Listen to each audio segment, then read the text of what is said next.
Supreme কোর্টের নির্দেশের পরেই নজিরবিহীন পদক্ষেপ করেছে কলকাতা হাইকোর্ট। রাজ্যের জেলা এবং দায়রা বিচারক থেকে শুরু করে বিশেষ সিবিআই আদালতের বিচারক 9 মার্চ পর্যন্ত কারো ছুটি মঞ্জুর হবে না।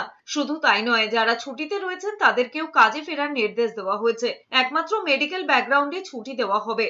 শনিবার হাইকোর্টের রেজিস্ট্রার জুডিশিয়াল সার্ভিসের তরফে জারি করা বিজ্ঞপ্তিতে কড়া বার্তা দেওয়া হয়েছে। বৈঠকের প্রতি বিধানসভা কেন্দ্রে একজন করে জুডিশিয়াল অফিসার চেয়েছে কমিশন। সোমবার থেকে নথি যাচাইয়ের কাজ শুরু হবে। জানা গিয়েছে, এখনো পর্যন্ত 45 লাখেরও বেশি ভোটারের নথি যাচাই হয়নি। এই সমস্ত ভোটারের বিভিন্ন শংসাপত্রে সমস্যা রয়েছে। এই সংখ্যক ভোটারের নথি যাচাই এবং নিষ্পত্তি পুরোটাই হবে কোর্টের তত্ত্বাবধানে। সুপ্রিম কোর্টের নির্দেশের পর হাইকোর্টে হাই প্রোফাইল বৈঠক হয়েছে শনিবার। হাইকোর্টের প্রধান বিচারপতি সুজয় পালের নেতৃত্বে মুখ্য সচিব নন্দিনী চক্রবর্তী, সিইও মনোজ আগরওয়াল, ডিজিপি মনীষ পান্ডে, অ্যাডভোকেট জেনারেল, রাজ্য প্রশাসন এবং নির্বাচন কমিশনের একাধিক অফিসার বৈঠকে যোগ দিয়েছেন। আমলা নয়, এসআইআর প্রক্রিয়ার তত্ত্বাবধান করবে বিচারকরাও। প্রাক্তন বিচারপতিরাও থাকবেন, তেমনই নির্দেশ দিয়েছে দেশের সর্বোচ্চ আদালত। লজিক্যাল ডিসক্রিপেন্সির যা যা অভিযোগ রয়েছে তা নিষ্পত্তি করবেন বিচারকরা।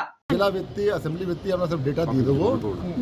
যত অ্যাসেস করবে, চাই ট্রেনিং প্রোগ্রাম করার জন্য যে বি ওখানে হেল্প লাগবে সব আমরা করতে প্রস্তুত আছি। আমাদের যে আছে সিসি স্যার বলেছেন কি আপনার দিল্লি থেকে কোনো হেল্প লাগবে, ইসিআই থেকে, অন্য সি অফিস থেকে লাগবে, আমাদের সি অফিস থেকে লাগবে, ডি অফিস থেকে লাগবে, যত বি লাগবে যেটা আছে আমরা চাই কি এনি এলিজিবল ভোটার যে ইন্ডিয়ান আছে he should not be excluded.